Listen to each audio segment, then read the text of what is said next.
Hi friends, welcome to my channel. భూమి వెతుకుతున్నది గగన్ వాళ్ళ నాన్నగారు కృష్ణప్రసాద్ అని తెలుసుకొని కృష్ణప్రసాద్ని ఎలాగైనా కలవడానికి భూమి శరత్ చంద్ర ఇంటికి పరుగున వస్తూ ఉంటుంది. ఇక భూమి హడావుడిగా రావడం గమనించిన అపూర్వ ఇప్పుడు ఇది ఎవరిని వెతుక్కుంటూ వచ్చినట్టు, ఎలాగైనా దీన్ని ఆపాలి అని మనసులో అనుకుంటూ ఇక వచ్చే భూమిని అడ్డగిస్తుంది.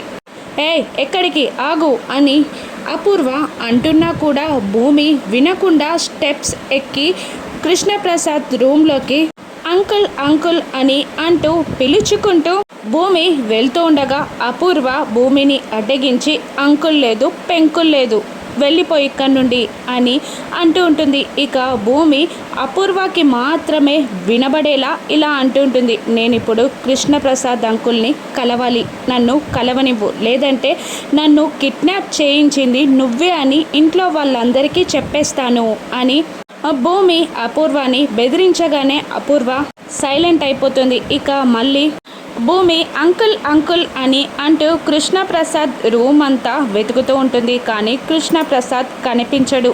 అంకుల్ రూమ్లో లేరేంటి అని భూమి అడుగుతుండగా రూమ్లోనే ఉండాలి కదా అని అపూర్వ అంటూ అక్కడున్న వాళ్ళందరూ నక్షత్ర, అపూర్వ, ఇందు అందరూ కలిసి కృష్ణప్రసాద్ రూమ్ని వెతుకుతూ ఉంటారు. అక్కడ కృష్ణప్రసాద్ ఉండడు. అప్పుడు అపూర్వ కంటికి కృష్ణప్రసాద్ రాసిన లెటర్ కనబడుతుంది. ఇంట్లో అవమానం జరగడంతో కృష్ణప్రసాద్ భరించలేక ఇలా లెటర్ రాసి పెడతాడు. నేను ఇంకా ఇంట్లో ఉండడంలో అర్థం లేదు, నేను వెళ్ళిపోతున్నాను అని కృష్ణప్రసాద్ బాధగా రాసిన లెటర్ అపూర్వ కంట పడుతుంది. ఇక అపూర్వ కోపంతో రగిలిపోతూ ఉండగా మిగతా వాళ్ళందరూ షాక్ అవుతారు. ఇక భూమి కూడా షాక్ అవుతూ ఉంటుంది.